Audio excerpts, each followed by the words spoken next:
We will go ahead and get started. Welcome to Science Friday. Welcome to those in the room. Welcome to those online. Thank you for joining us.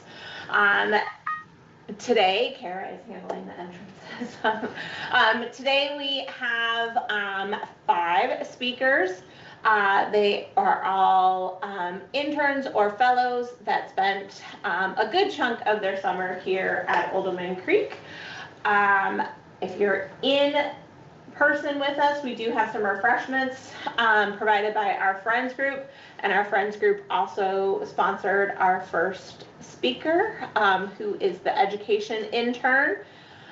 So we are going to go ahead and get started. If you have questions along the way, please put them in the chat. If you're online, if you're in person, we'll call on you.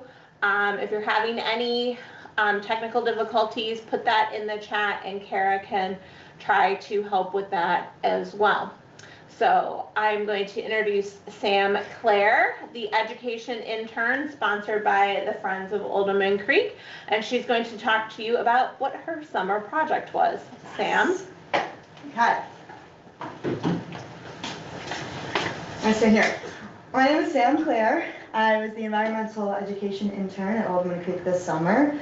I'm from Madison, Connecticut, and I go to college right outside of Philly at a small school called Haverford, where I'm a rising sophomore and an environmental studies major. So coming into this internship, I knew that I was going to get to do a project of my choosing and that it could really be about anything as long as it's related to education and the environment. And so from the very beginning, I was looking for inspirations, things that really stood out to me about Oldham Creek that I might like to focus on. And then really as early as the second day I was here, my fellow interns and I were doing kayak training, and during that I met one of our really incredible volunteers, Bill Pfeiffer, and he made me feel very at ease in a new place. And that started a pattern of meeting volunteers and getting to learn so much about this place from them and from the care they have this place. So over the following weeks, I was really amazed, and then I talked to Jen, and I was like, I want to highlight the volunteers that we have. I'm from Connecticut, like I said. I had no previous relationship with Oldham Creek at all. So when I came here, I mean, the first time I entered Ohio was when I was moving into the dorm to start this summer. So all the knowledge that I have of Oldham Creek and my understanding of what it means and what it means to people comes from 10 weeks. And in that time, talking to volunteers, and whether it's like Bill taking interns on a boundary hike, or Dr. Dave walking me down the hallway and looking at the historical maps of Ohio, or Cindy Corliss talking about her battle to defend the tree swallows from the sparrow, a murderous sparrow. Like, I feel like the love and the care that people had really shone through. And so I wanted to create a project that was highlighting that and highlighting the volunteers. And I thought, what better way to do that than in the volunteers' own words. So I got to interview 9 volunteers at Oldham Creek, people who have been volunteering here for a year or 30 plus years, quite a range. And I am so grateful to everyone who gave me their time, some of which are here right now, so thank you, to let me be a part of this project. I ended up creating 5 videos. 3 of them are about a minute long each. They are about birding here, bald eagles, and then the estuary, and those will go up on the Instagram and Facebook hopefully soon. Then there's about a 3-minute video that has to do with the history of Oldham Creek and how it has grown and the support that has been gained in the last 45 or so years. And then the final video, the 5th video, is the longest, just under 5 minutes, and it's my favorite. It's volunteers talking about why they love this place and why they volunteer here. And that's what I get to show to you now. So, enjoy.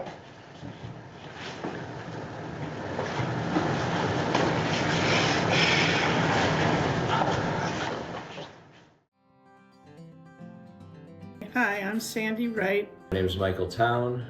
I'm Jolie Rising. Rudy Rising. My name is Gay Christensen Dean. My name is David Clare. Rosemary Kovacs. My name is Bill Pfeiffer. And my name is Jay Tells Rope. The thing that I enjoy the most is being outdoors, talking to people, and being able to help people. I like giving them information, out assistance, this kind of thing. And I think it's just, it keeps you grounded, in my opinion. It keeps you more balanced because you see folks from all walks of life. I like to teach people things that they don't know. Just walking through the woods, stuff that's just my normal is there, never seen that before, and it's nice sharing that. I like to share things. Especially with the kids groups, when you teach them to canoe, they've never been before, and they get in the boats and they're shaking and they're nervous, and you get them going a little bit, and then an hour later you come back and you get high fives and grins. That's pretty satisfying. That's the best part.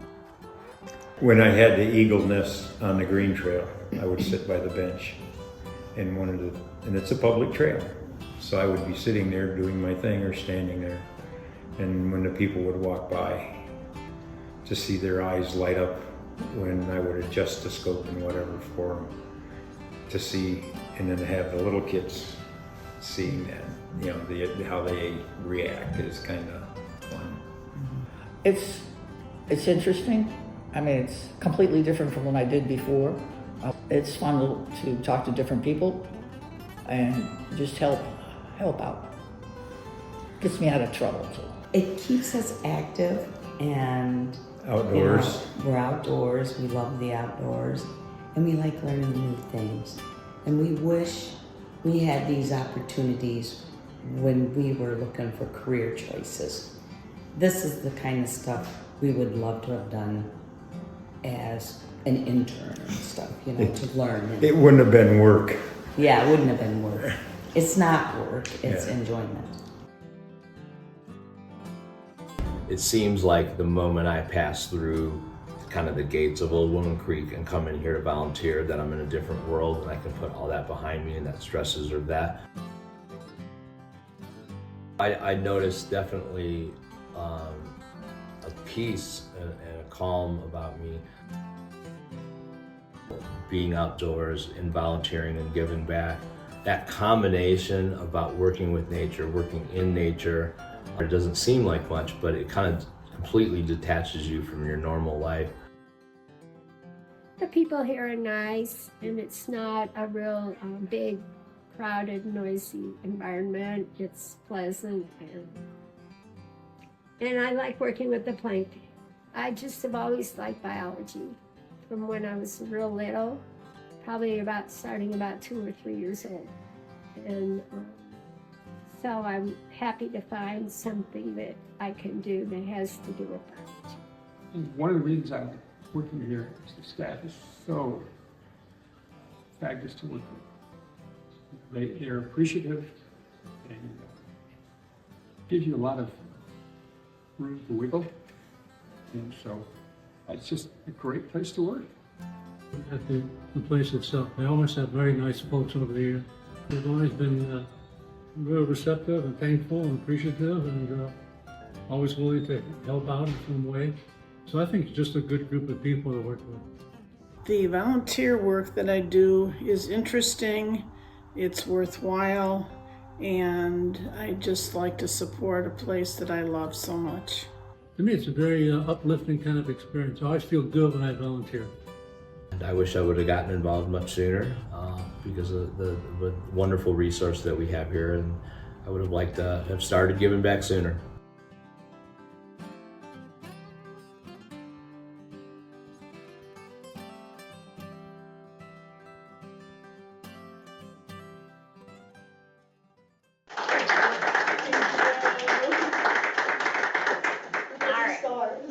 I know there was a little trouble maybe for online folks.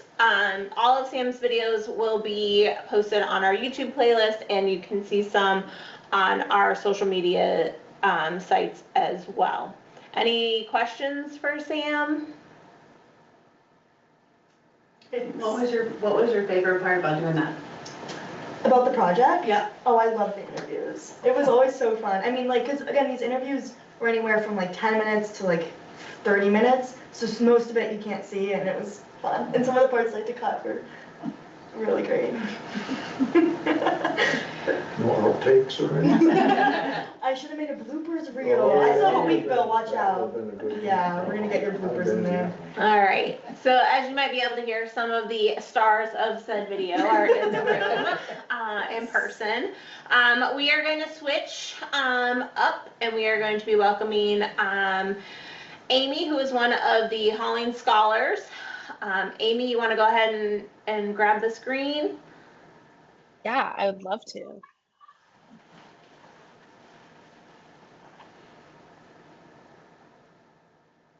Is it in slideshow mode? It is. Perfect. Okay. Hi, everybody. My name is Amy Busquet, and I'm going to be telling you a little bit about my summer at Old Woman Creek. I was very busy this summer. I served as both a stewardship intern and a haulings research intern. But going back to where I'm from, I'm a senior at the University of New Hampshire, studying marine, estuarine, and freshwater biology with a dance minor. Like I said, I was very, very busy this summer. So I worked with Holly to do general stewardship responsibilities, like working with volunteers, inputting phenological monitoring data, and helping manage invasive species. But I also took over the secondary projects and, of course, focused on my primary project for my NOAA Hauling Scholarship. So my first project, the primary project, was investigating the current status of crayfish diversity and distribution in the western Lake Erie watershed of Ohio. It's a mouthful, I know. So just for some introduction, the Great Lakes are one of the most invaded aquatic ecosystems worldwide, and western Lake Erie has an especially high risk of invasion due to high boat traffic and unintentional bait release. But the status of native versus invasive crayfish populations hasn't been reported or studied in over a decade, and it hasn't been reported in Old Woman Creek for over 20 years. So I wanted to gain an understanding of the current status of crayfish diversity because that could help inform invasive species management decisions and hopefully improve understanding of Lake Erie's current health status. I had two objectives, and they were to examine the current status of crayfish diversity and distribution and compare to historical records, and also to evaluate the effectiveness of minnow traps as a collection method for crayfish in different habitats. So to start, I picked 10 sites across Erie and Sandusky counties based on published literature and anecdotal crayfish sightings. 5 of these sites were in Old Woman Creek, with 2 sites in the estuary, OWC Estuary 1 and OWC Estuary 2, and 3 of them were up in Old Woman Creek, and that was Berlin Road, Berlin Heights, and Hoffman Forest. At each of these 10 sites, I would go out and set mesh minnow traps baited with dog food. Crayfish apparently really like dog food. I would set these 3 traps 50 meters apart. I decided to use these traps because I read a paper and it said they were very efficient in catching crayfish. So I wanted to see if that paper was accurate. Oh my goodness. While I was at each site, I also measured water depth and water quality metrics like temperature, pH, dissolved oxygen. And then I also took a note of the substrate composition, the bottom material, to see if there's a habitat preference between crayfish species. I left the traps for 24 hours, came back to check them for crayfish, and sometimes I caught some, which was always really exciting. So after that first 24 hours, I would remove anything that I caught in the trap, rebait it with more dog food, and leave it for another 24 hours. And after that total 48 hours, I would remove the trap and set them somewhere else. When I caught a crayfish, I identified it to the species level, determining its sex, and measured its cephalothorax length, which is a really big word for its carapace, and its claw length. So you can see me doing that here. I caught 3 species of crayfish overall. I caught 1 invasive species, the rusty crayfish, Faxonius rusticus, and you can see this rusty crayfish on the left side of your screen. I identified it by this bright red spot on the side of its carapace, and also these orange and black bands on the tip of its claws. And then the 2 native species that I caught were Faxonius virilis, the virile crayfish, and Cambarus robustus, the big water crayfish. this is a big table showing where I caught crayfish and where previous records had caught crayfish. Unfortunately, I only caught crayfish at sites that hadn't been sampled before, but that's okay. Here is an overall map and chart of native versus invasive crayfish species. I caught more invasive crayfish species at Berlin Road and Hoffman Forest, and I caught more native species at Berlin Heights. I'm not exactly sure why this is. I have some hypotheses, but I ran some analyses and found nothing super correlated. So overall, I did find a higher number of invasive crayfish than native crayfish, indicating that these invasive crayfish are still a persistent threat throughout our region. I can't determine if there's a larger distribution of invasive crayfish now than in the past because I only caught crayfish at unsampled sites. And also, these crayfish traps seem to be ineffective in non-stream environments, considering that I only caught crayfish at Old Woman Creek. In the future, if I am able, I would love to come back to Old Woman Creek and resample all of these sites and increase my number of sites.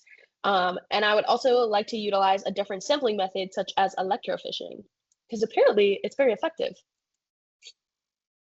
So moving into one of my secondary projects, I did Malays trap insect sampling.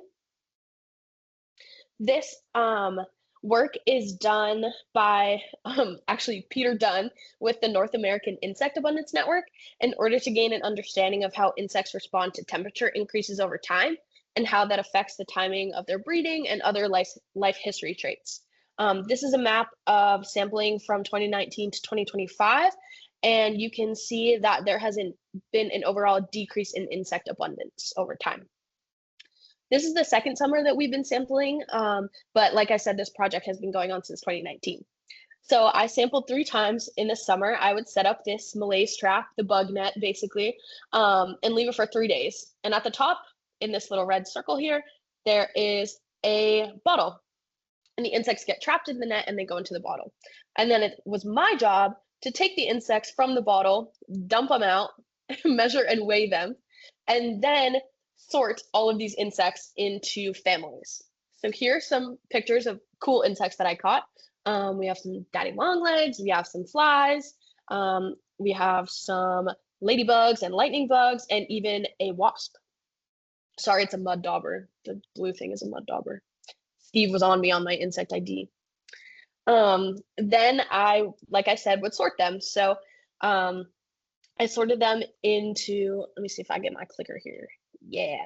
So this group here is moths and butterflies. I caught one lonely spider. Hymenoptera is wasps, bees, and ants. Diptera is flies. Coleoptera is beetles. Nematocera is midges and mosquitoes and mayflies. And Hemiptera is true bugs like aphids.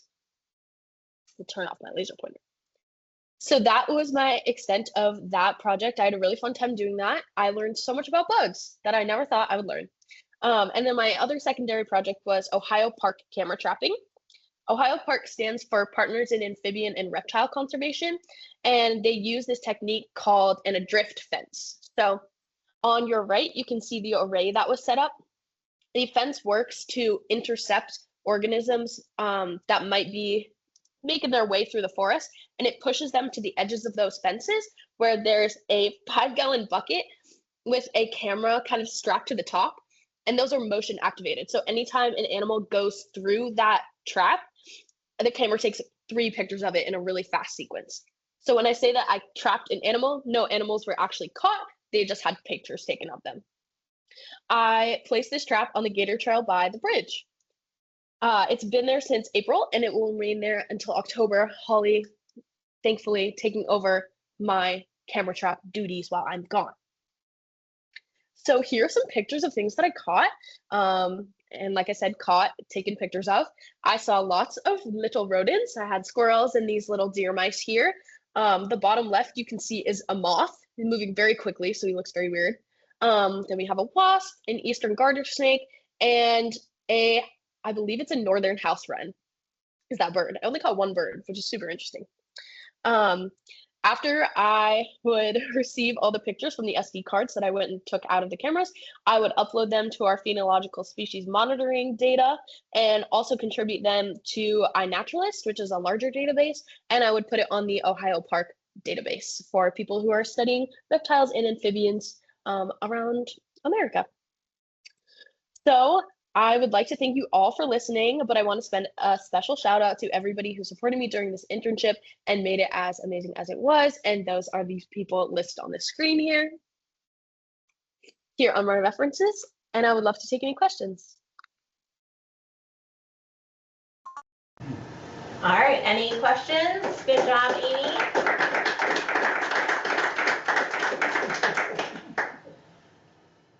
Thank you.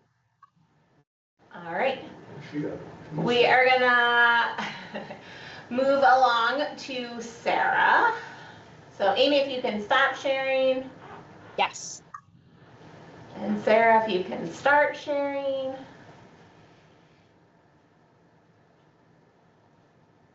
Okay. All right, the floor is yours, Sarah. Okay. Hello, everyone. My name is Sarah Rollinson. I am an undergrad at the University of Maryland Eastern Shore, and I major in environmental science with a concentration in chemistry. And my project is titled Assessment of the Extent of Subsurface Marine Debris on Lake Erie Beaches. And my mentor for this project was Chris Kincaid, Jacob John Gaskill, and Stephen E. McMurray. And so here's just like an outline of the contents of my presentation. All right, so what is marine debris? Marine debris is defined by NOAA as any persistent solid material that is manufactured and introduced purposefully or not into the marine environment. And so you have 6 major types of marine debris: plastic, rubber, processed wood, fabric, glass, and fabric. I don't know if I said fabric. Oh, I think metal. Anyways.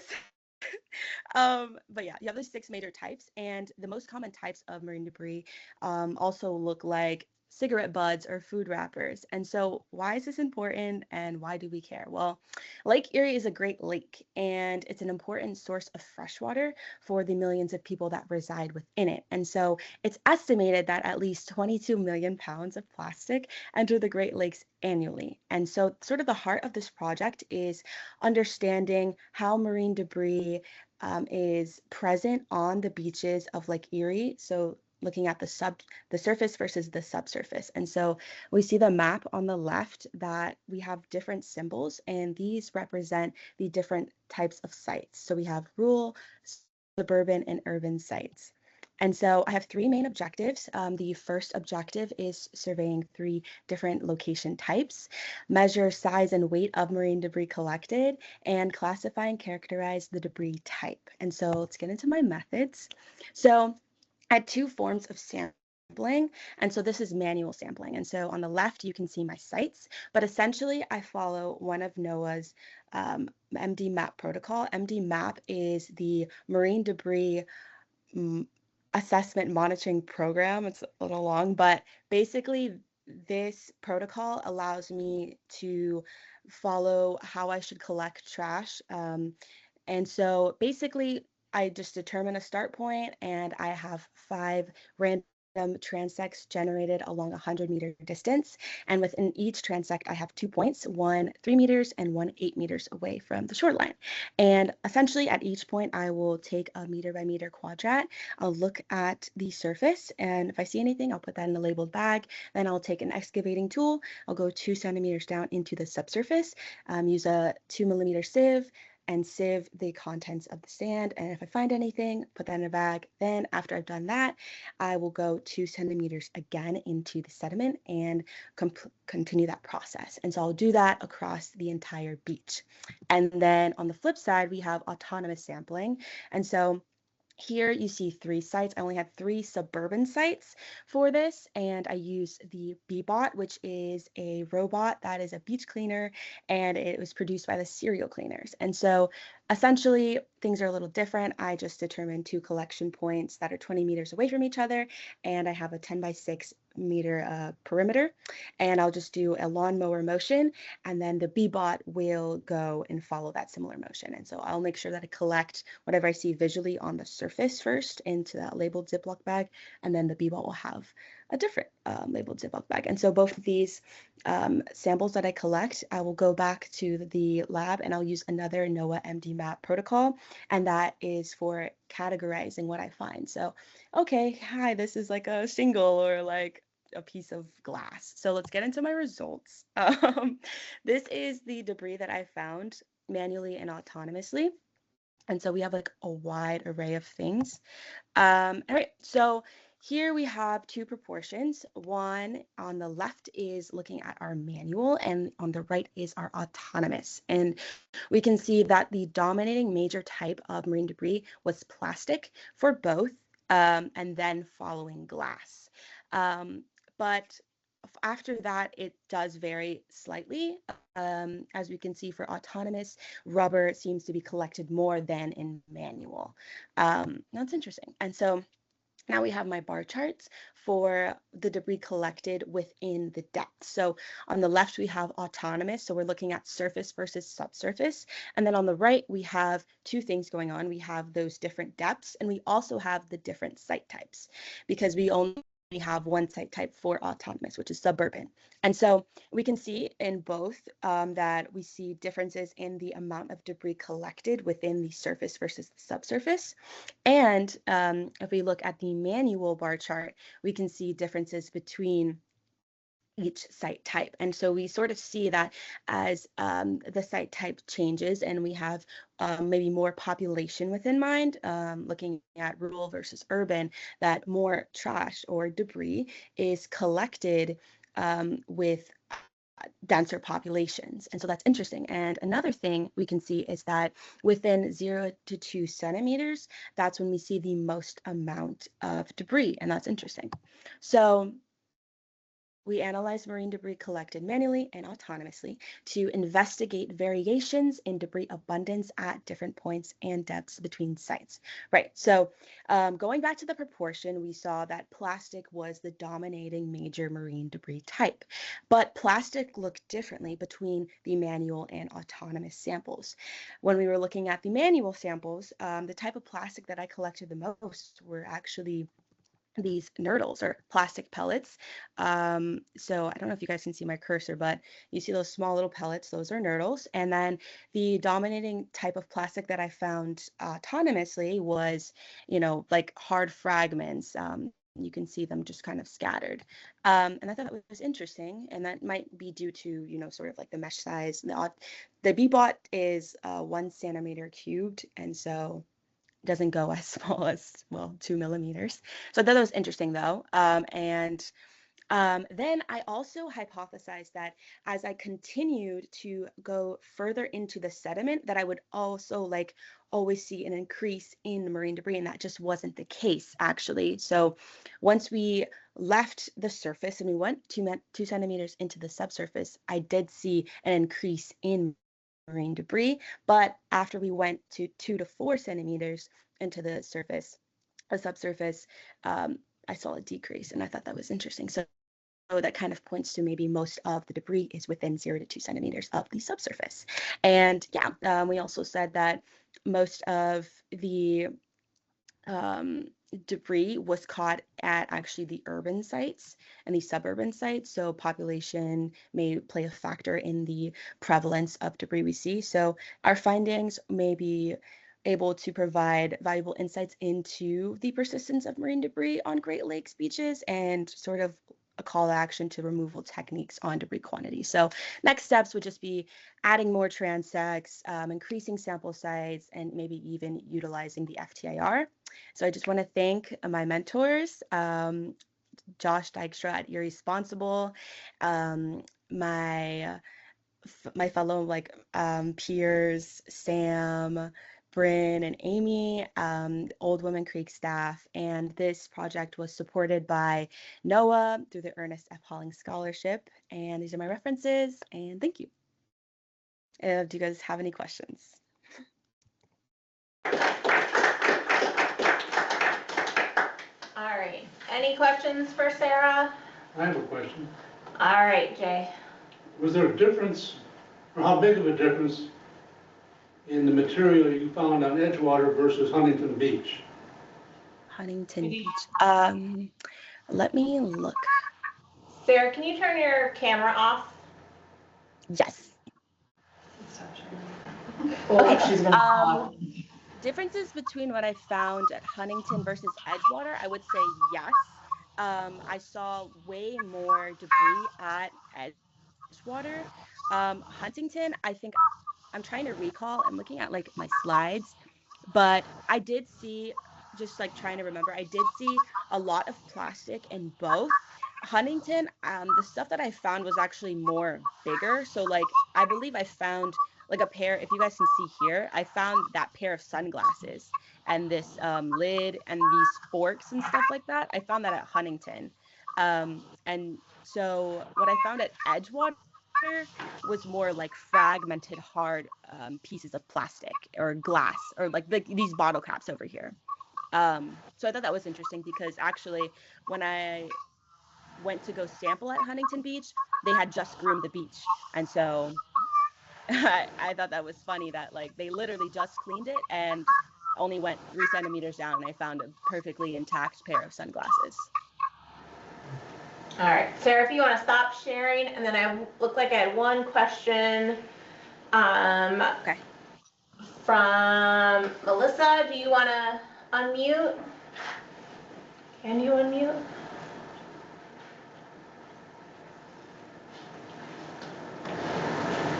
All right, Melissa, you want to try to unmute? I just enabled it, so give it a whirl.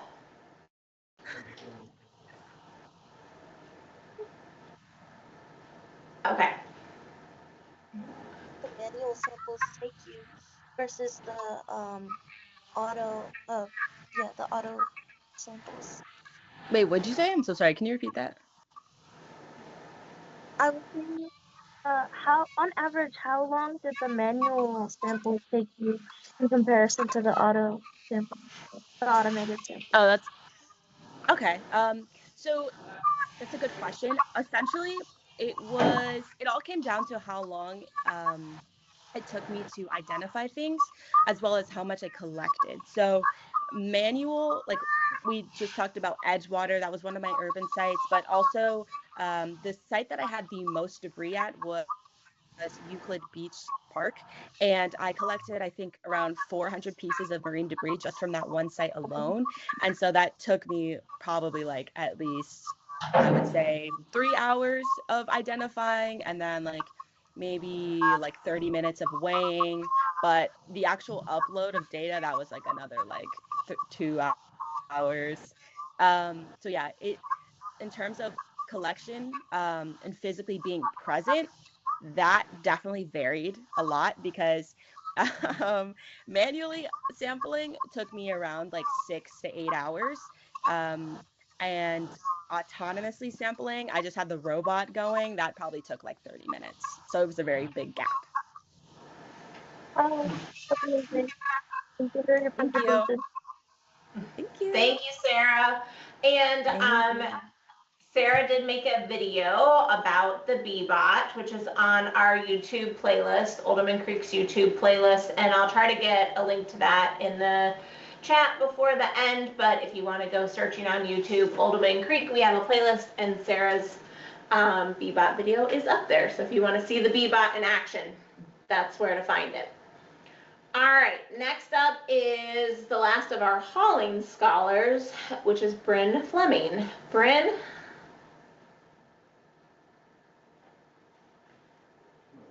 Hello. There you go. Can you hear me okay? Yes. Okay, perfect. Let me share my screen.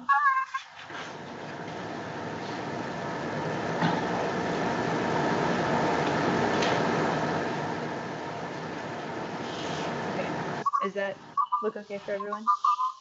Yep. Yes. Perfect. Okay. Hi everyone. My name is Bryn Fleming. I am a senior at NC State University. I'm majoring in chemistry and chemical oceanography. And this summer I worked with Dr. Chauncey Gaskell and Dr. McMurray to investigate primary productivity in Old Woman Creek. So here are some of my objectives and my experimental rationale. So our goal was to measure rates of oxygen production from photosynthesis and carbon dioxide production or respiration in the estuary. This is based on previous research which showed that Old Woman Creek is a source of carbon dioxide, meaning that it emits more carbon dioxide than it produces. And then other research has shown that dissolved oxygen levels vary pretty wildly in a day, ranging from 20% of dissolved oxygen in the morning and during the night to over 100% dissolved oxygen saturation in the late afternoon. As you can imagine, that range of dissolved oxygen concentrations is very extreme and can have perhaps detrimental impacts on fish. Some of those fish include crappie, bluegill, and channel catfish, which are shown here. So we really wanted to try and investigate what the source of that wild range of dissolved oxygen production was, and if it was coming from some sort of producer in the estuary. So here are the site details. We had upstream and downstream sites. So as you can imagine, the downstream sites had significantly more influence from Lake Erie. The upstream sites did not. They had significantly more influence from runoff. They also had different levels of water flow. For example, Star Island, which you can see here, is by an island. So the water is much shallower, it's much warmer, and there's a lot less water flow as compared to Wetland Mouth, which is up here, and Railroad, which is down here, which are more in the channel and they have higher flow rates. We also included data from the system-wide monitoring program in this study. That's a program that the NARE puts on. They deploy water quality measurement devices throughout the estuary, and those devices take measurements of variables like dissolved oxygen, pH, salinity. So we were able to use that data as well in our estimate of estuarine productivity. So here are the primary producers we were looking at. We looked at phytoplankton, which you can see on the far left. We saw American water lotus, which is the primary floating plant in the estuary. I'm sure if you've been out there, you've seen it. We also looked at epiphyton, which is algae growing on macrophytes, as well as periphyton, which is algae growing on plastic strips. So here are our methods. We actually took two different approaches to measuring productivity in the estuary. So the first was bottle experiments. We had a paired light and dark bottle, and then we would fill that bottle with whole water directly from the estuary, completely unfiltered, and then our producer. So we looked at macrophyte stems. We wanted to look at productivity only in the water itself rather than in the water-air interface, which is why we took the stems only, or stems with algae or the plastic strips. And then we looked at the change in dissolved oxygen in each of those bottles. In the light bottle, since light can penetrate, you can have both photosynthesis and respiration. So the change in dissolved oxygen over a period of time allows you to calculate net respiration. In the dark bottle, since no light can get in, only respiration occurs. So you'll get a decrease in dissolved oxygen, and that gives you a respiration rate. And then you can combine those to calculate gross productivity, which is the total amount of oxygen that is produced by each of these plants. So here are some of the results of that experiment. The main takeaway here is that on a per biomass basis, phytoplankton have by far the highest ratio of gross productivity to respiration. That means that they are producing significantly more oxygen than they are consuming, or significantly more oxygen than they're producing carbon dioxide. And that's on a per biomass basis, meaning that per gram of biomass or per gram of phytoplankton, they will produce significantly more oxygen than, say, a gram of macrophyte. So the second approach that we took to this was using that system-wide monitoring program data. We were able to take dissolved oxygen measurements between April and October when the sondes are deployed to calculate those same variables that we calculated before. So we calculated net productivity, respiration, and then from those two, we calculated gross productivity. And we were just using those values to look at overall how much oxygen is the entire estuary producing. So you can see We looked at day and nighttime instead of light and dark bottles. So this orange panel here calculates daytime, and you can see that that's a positive increase in dissolved oxygen. And then this dark blue panel here calculates respiration, because at night there is no light to facilitate photosynthesis. And you can see that that is a decrease in dissolved oxygen, indicating your respiration rate. So here are the results from that study. One really interesting thing that we observed, these are your values of gross productivity, so the amount of oxygen being produced by the estuary. You can see these really significant spikes in 2024 and 2025. Those were years when water levels in Lake Erie and in the estuary were low. And you can see that those spikes are significantly higher at Overlook and Wetland Mouth than they are at Berlin Road and Darrow Road. Overlook and Wetland Mouth are much closer to Lake Erie, so they're farther downstream. And we hypothesize that these spikes are related to phytoplankton activity, because when you have low water, you also have lower flow rates and longer residence times. So that means that once the phytoplankton enter the estuary from the lake, they are able to kind of sit in the estuary, take up those nutrients. They're not really messed with by flow rates or current or anything like that. And that gives those populations time to increase and time to produce more dissolved oxygen.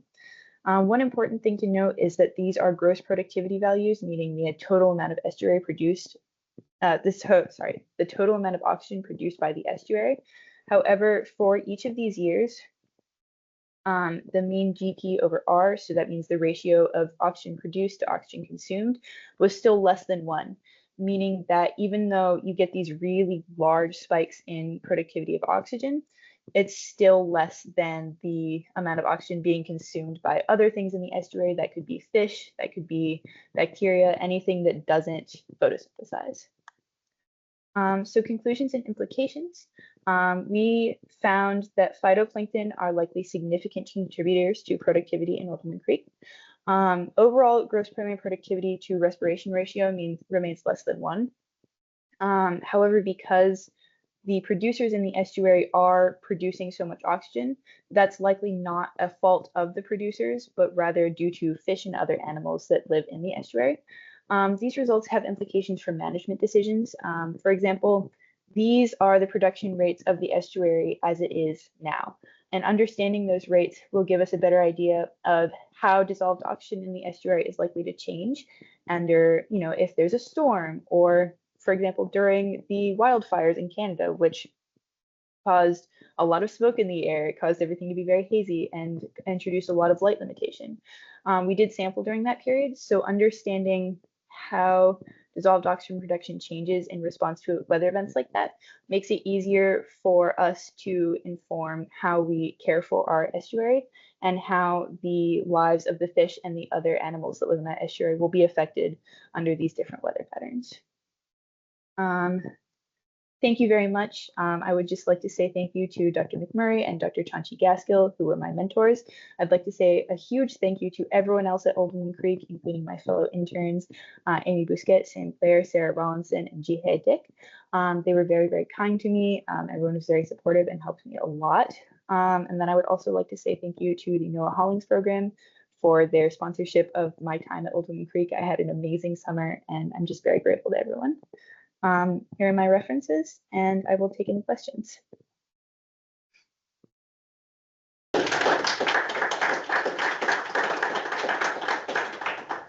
right, great work, Bryn. Any questions for Bryn?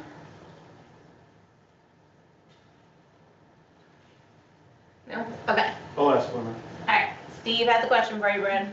Okay. Bryn, it looked like your daytime period was much longer than your nighttime period for the swamp data. How did you choose the times for night and day? Yeah, absolutely. Let me go back to that graph real quick. So the sondes are deployed between April and October, roughly every year. And that's just because the water freezes in the winter, and that's really not very good for the probes. So the way that we chose these periods is in summer, the days are longer. So you have more time when sunlight is available. So that's why the day period is longer and the night period is shorter. Thank you. All right. Excellent work, Brent. Oh, we got one more question in there. I may have lost that, but what package did you use for modeling the GPP and R? What packages?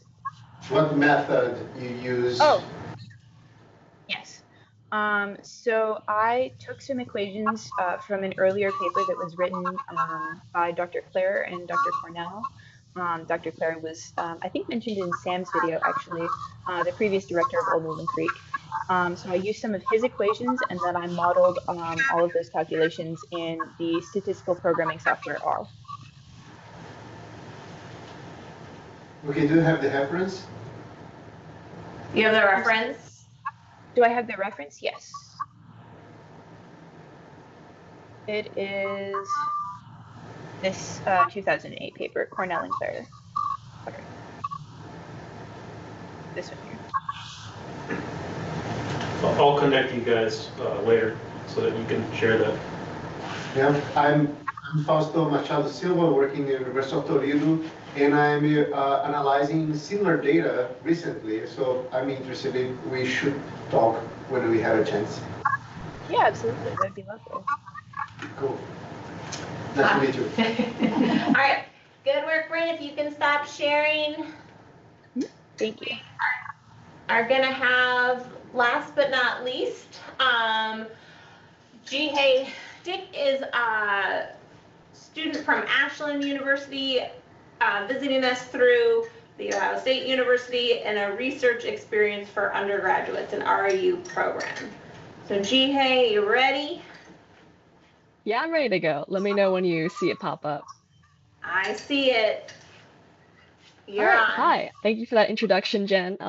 I'm Jihei. I'm a senior at Ashland University studying biology and environmental science.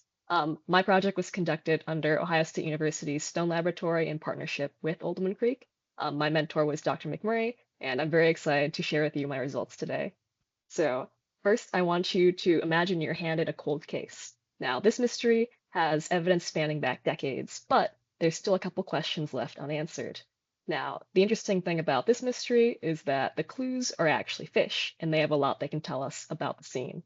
Allow me to introduce you to the cold case of Old Woman Creek, what 40 years of fish surveys reveal about estuarine biodiversity. Now, our central case question is looking at how the fish community of the creek has changed and what this can tell us about the overall health of the estuary. We're going to be looking at 4 sites, 40 years of historical data, and using this to answer our question. So we're hoping to characterize the current fish community, comparing this with historical assemblages in the past, and then identifying shifts in the community over time. So a story I'd like to share with you is that Old Woman Creek once had abundant northern pike populations, but now they are rarely or if ever caught in the estuary. And we are expecting to see similar trends with other species in the present. So I wanted to introduce you to a couple interesting methods we used, not only to sample the fish, but also to process our data. So first things first, I want to introduce you to our 4 sampling locations. We did 3 sites in the estuary itself. This would be in the estuary mouth, a wooded cove that's close to the overlook, and then in the upper part of the estuary. And the last site is in the creek proper, so a lot farther upstream underneath Mason Road Bridge. And this is a riverine site. So we did 3 trials of sampling spaced approximately 1 week apart, and throughout the study, the barrier beach at the estuary mouth was open. So we'll see that influence the types of fish species we see in our results. Now, looking at each site individually, just want to show you a couple things. So site A is at the estuary mouth. It's besides the barrier beach. Site B is the cove by the lookout, and it's got a couple different types of vegetation we'll see throughout the estuary, including American lotus and water lily. Site C has similar vegetation and substrate. It's just by the railroad bridge in the upper estuary. And then Site D is that river. It's got cobble and bedrock substrate, and it's got more riparian vegetation. Onto our methods, we used electrofishing, which is done either by boat or by backpack in the study. On the right, you'll see an ODNR, Division of Wildlife Specialist, operating a backpack, while we have me and one of the Old Woman Creek staff operating like the nets we use to catch the fish. In either case, electrofishing works by generating electric current in the water, and this allows us to stun the fish, identify, measure, and then release them without them getting too feisty, and then they're back in the creek where they belong. The way we measured each site, we did a 100-meter transect with 10 minutes of shock time. Now, this is when we would actively be creating that field in the water and then catching fish with nets. And then when we're all done, we would process them. So this includes identifying the species and taking their weight and fork length. And that's just the measurement from the head of the fish to the divot at the end of the tail. And if it didn't have a fork tail, it would just be the total length of the fish we would measure. Now that's a lot of description about our methods, but what it actually looks like in the field can be summed up by these highlight pictures. So you'll see a lot of our native Ohio fish species, including blue and green sunfish. We'll see largemouth bass, different types of yellow and brown bullhead catfish, and then lots of minnows were found in this study. But you'll see the pictures include some of our work on the boats, as well as sampling the river with a backpack shocker. Now onto our results, we're going to look at what the estuary looks like now in terms of the fish community, and then compare it a little bit to historic records. So if we're looking at the fish we caught throughout the entire survey across all the estuary sites, we're going to look at relative abundance of each species as a whole. So the first thing you'll notice is that at the top there, we have central stone roller and goldfish, which are making up 18% of the fish we caught in the estuary. And these are most abundant. Stone rollers are mainly found in the river site D, and goldfish are found throughout the estuary sites A, B, and C. And they're followed up pretty closely by the rainbow darter, which is another stream species. Now, I want to point out 3 important species in this graph. There's the goldfish at the top, the common carp, and the white perch in the middle. Now, these are invasive species we find throughout the estuary, and the rest of them are Ohio natives. So we see that goldfish are a dominant invasive, and then our natives are doing well. They're maintaining a foothold, but they're much less abundant than our dominant species like goldfish. But stone roller is also native, so that's a good news for our river system. Now, an important thing to note is that abundance is a good way to measure biodiversity within a site, but it can be skewed by a couple things. So site D is our river site, and we caught the most fish. So anything we find in abundance at that site is going to be reflected in the proportion for the estuary relative abundance. However, site D's fish were very small, so either less than 3 centimeters or between 3 and 5, whereas in A, B, and C, they're larger fish, usually 5 centimeters and above. So just something to kind of keep in mind when looking at this data. But a good way to kind of frame it another way is by looking at biomass. So if we look at just the fish species we weighed and caught at the estuary sites, A, B, and C, we can see that goldfish are once again pretty dominant. They're a species we're catching in quite abundance, and they're pretty large, so they're making up a lot of biomass. Now, right below that, we have our common carp. This is pretty significant in its biomass contributions, but we only caught about 7 individuals throughout the entire study. So these were very massive, multiple kilogram specimens, and they're making a pretty good dent in the biomass. And then our other native species we can see at the bottom, including pumpkin seed, gizzard shad, and trout perch, are either very low in abundance or also like very small. So less of an impact there. Now, going back to relative abundance, I want to just break down what we see across each site and what their community of fish looks like individually. So in sites A, B, and C, we can see that goldfish are still pretty dominant. They're making up the greatest proportion of species, or greatest proportion of the species caught. But we still see our natives like yellow perch, minnows, largemouth, creek chub, and bluegill still keeping their footholds and making their presence known in the estuary. Interestingly, though, in site D, we see it's dominated by rainbow darter, creek chub, and central stone roller. These are Ohio natives, and we see them in typical, healthy, warm water Ohio stream communities. So that site is looking pretty good, even though it's very different from the estuary sites. Now, just going into looking back in time a little bit at historic evidence, I want to point out a couple studies that have been done in the past. So in 1985 and 2009, we have other electrofishing studies done by Hoffman and Bramble, and this is what our survey was modeled after. And there's also a couple other studies that use netting as their sampling methods, but we can see that in 1985, we have 46 species. In 87, 89, we have 22. 2009, we have 34.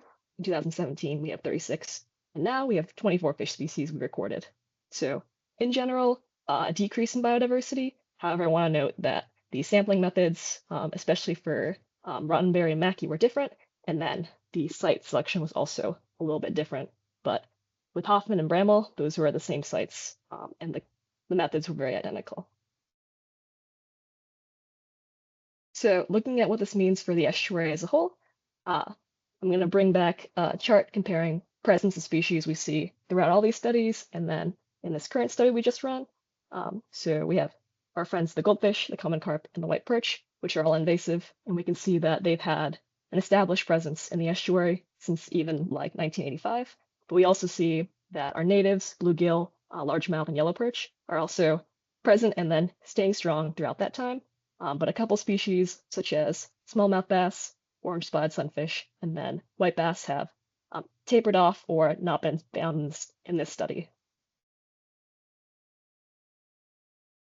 So a good way to look at the impact of the abundance of invasive species in the creek is looking at the goldfish. So in this study, in the estuary sites, 46.2% of the fish caught were goldfish, compared to 26.7% in 2017 and 16.7% in 2009.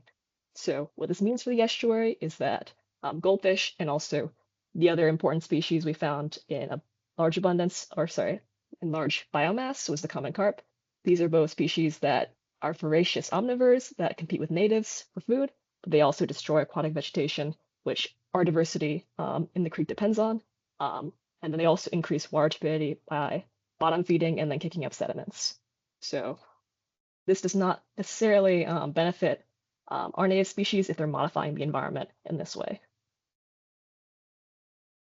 So takeaways is that fish biodiversity in Oldman Creek remains pretty moderate, but the community composition is favoring invasive species like the goldfish, which are dominant in the estuary sites.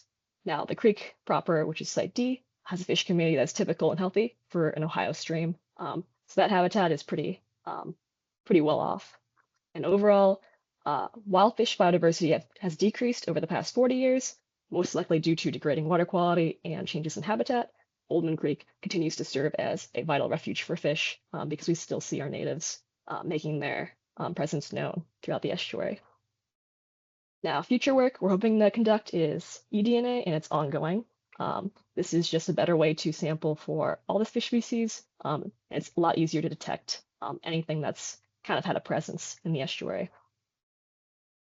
Now, I'd like to thank all of my division and Ohio State partners for helping me run this project and then helping me throughout the analysis and the field work. And then special thanks to everyone who's lent a hand in the project, including the staff at the Creek, who've been a great help. But any questions? Good job, Nathan.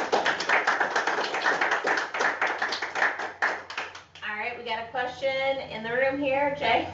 In the beginning, you were talking about when you did your data samples that the estuary was always open. So my question is, you think that would have made a difference if it was closed? I think there would have been a difference, especially at the site really close to the barrier beach where the lake water is coming in. So we actually conducted another trial after we collected the data presented in this presentation, where the barrier beach was open, and we got a couple new species, including black crappie, and then we saw a lot more white perch and their hybrids. So there would have been a slight but noticeable difference in species caught at that location, but maybe less so further upstream.